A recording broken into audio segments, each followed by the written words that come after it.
आज से 11 साल पहले अगर तुम किसी को ये कहते कि मैं YouTube पे कंटेंट बनाता हूँ तो लोग तुम पर हंसते। पर आज अगर तुम किसी को ये कहो कि मैं एक कंटेंट क्रिएटर हूँ, मैं YouTube और Instagram पे वीडियो बनाता हूँ, तो लोग तुमसे पूछेंगे कि और क्या करते हो, बहुत इंटरेस्टिंगली। और यही कंटेंट क्रिएशन की सबसे बड़ी प्रॉब्लम है।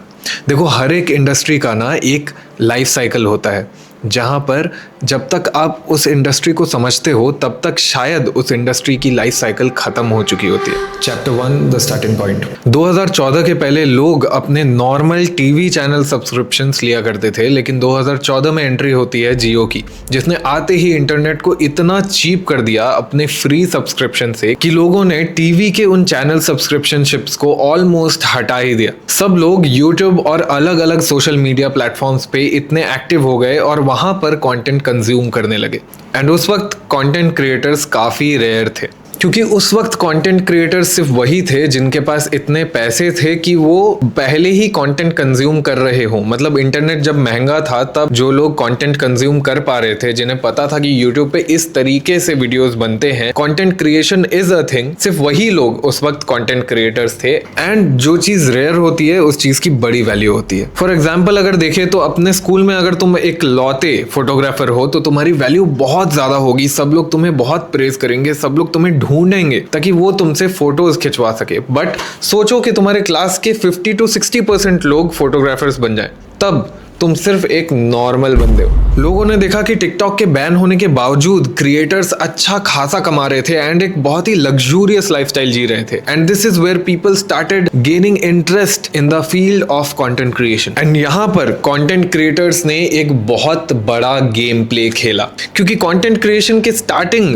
पीरियड में क्रिएटर्स फाइट करते थे एक चीज के लिए, विच वॉज रिस्पेक्ट। यहाँ पर अटेंशन तो काफी ज्यादा था पर कंटेंट क्रिएटर्स का कोई रिस्पेक्ट नहीं था। अब इस रेस्पेक्ट को बढ़ाने के लिए कंटेंट क्रिएटर्स ने खेला एक मास साइकोलॉजिकल गेम। इमेजिन करो कि एक गांव में तुम अकेले मछुआरे हो जो कि 2 घंटे के अंदर 200 मछलियां पकड़ लेता है। तुम एक नॉर्मल इंसान हो उस गांव में, बट अगर तुम्हारे पीछे पीछे 60 या 70 ऐसे मछुआरे आ जाए जो 2 घंटे में शायद 10 मछलियां भी ना पकड़ पाए, तो तुम एक सुपर नेचुरल इंसान हो जो 2 घंटे में वो काम कर सकता है जो बाकी नहीं कर सकते। एंड कंटेंट क्रिएटर्स ने एग्जैक्टली इसी साइकोलॉजी का यूज किया पूरे मास का अट्रैक्शन अपने तरफ खींचने के लिए, स्पेशल बनने के लिए और रेस्पेक्ट पाने के लिए। कंटेंट क्रिएटर्स ने अचानक एक मुहिम चालू कर दी कि स्टार्ट कंटेंट क्रिएशन।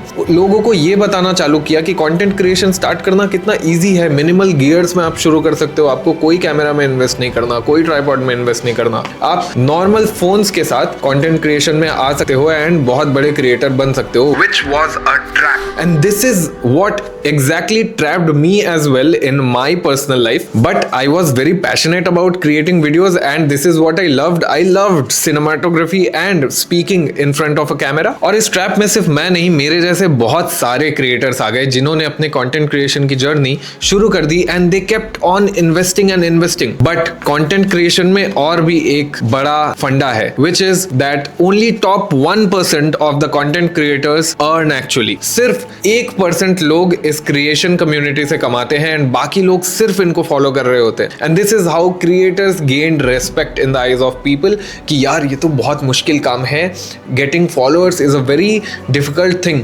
बट आप सोचो, अगर आप एक 100 लोगों के गांव में रहते हो और 100 लोग एक ही चीज बेचते हैं, विच इज दाल पूड़ी, तो कोई आपसे पूड़ी क्यों खरीदेगा जब उन्हें पता है कि अगर वो आपसे खरीदते हैं तो आप पहले बड़े दुकानदार बन जाओगे। This is what is actually happening in India right now. लोग इतने सारे क्रिएटर्स बन गए हैं कि लोग अब किसी को फॉलो नहीं करते या फिर किसी का कंटेंट कंज्यूम नहीं करते who is an average person and they only follow people who are already big. This is the psychology of following the top 1% only they are the sharks, they are earning right now. और इस psychological game play को next level पे ले जाने के लिए और भी एक बड़ी गेम प्ले खेली गई, which is showing of their success. कोई भी इंडस्ट्री जब अपनी सक्सेस और ग्लैमर दिखाने लगती है तो वो लोगों को एक सबकॉन्शियस इंपैक्ट देती है कि there there are possibilities and scope in this field and people don't want success, they want success possibilities जहां पर वो अपना दाव खेल सके, जहां पर वो बाजी लगा सके। धीरे धीरे इस इंडस्ट्री में और भी लोग एंटर करते गए, trading, crypto currency, content creation, vlogging, moto vlogging, podcasting,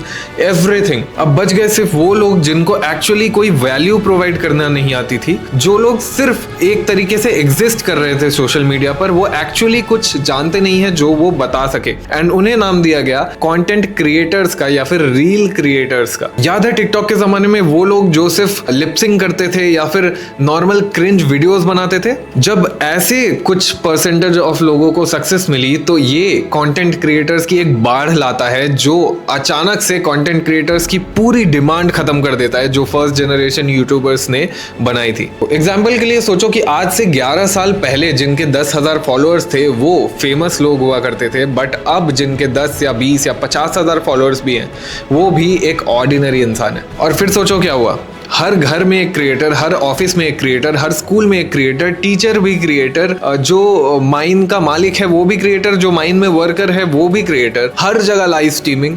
इतने लोग क्रिएशन में इन्वॉल्व हो गए कि कंज्यूमर्स ही कम हो गए। अब सोचो, सप्लाई ऑफ कंटेंट इनफाइनाइट है क्योंकि लोगों को और भी एक मुहिम चटा दी गई कि जितने वीडियोस आप डालोगे कंसिस्टेंटली उतने आप ग्रो कर जाओगे, but this does not work actually. This line just had a mass psychological impact on people so that they start creating infinite number of content, and who is earning from this? The social media platforms and the top 1% creators who helped the social media platforms in pushing this psychological impact on people। तो जैसे content creation के आने के बाद actor होना भी सिर्फ एक प्रोफेशन है, डॉक्टर होना एक प्रोफेशन है, लॉयर होना एक प्रोफेशन है, वैसे ही आज से 2 साल के अंदर शायद कंटेंट क्रिएशन भी बस एक प्रोफेशन बन के रह जाएगा। No glamour, no luxury, no nothing, just a normal profession. या फिर शायद ये कंटेंट क्रिएशन का गोल्डन पीरियड था ही नहीं, ये सिर्फ एक हनीमून पीरियड था, क्योंकि यूट्यूब इसमें एक बड़ी एंट्री लेता है जहां पर यूट्यूब पे अचानक क्रिंज कंटेंट के बाढ़ की वजह से प्रीमियम सेगमेंट यूट्यूब से शिफ्ट होकर ओटीटी प्लेटफॉर्म्स पे जाने लगा था, नेटफ्लिक्स पर जाने लगा था, क्योंकि बड़े बड़े क्रिएटर्स अपने वीडियोस ओटीटी पे पब्लिश कर रहे थे एंड इस वजह से यूट्यूब अपने प्रीमियम क्लाइंट्स खो रहा था। And this is why YouTube started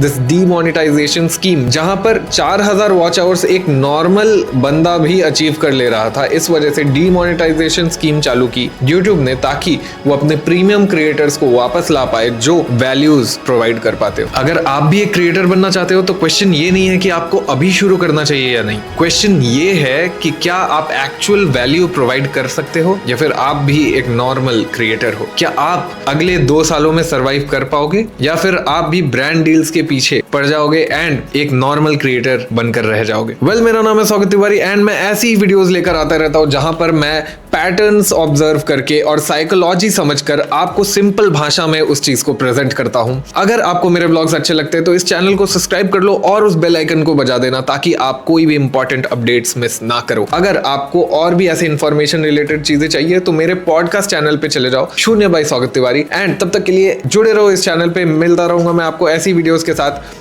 signing off.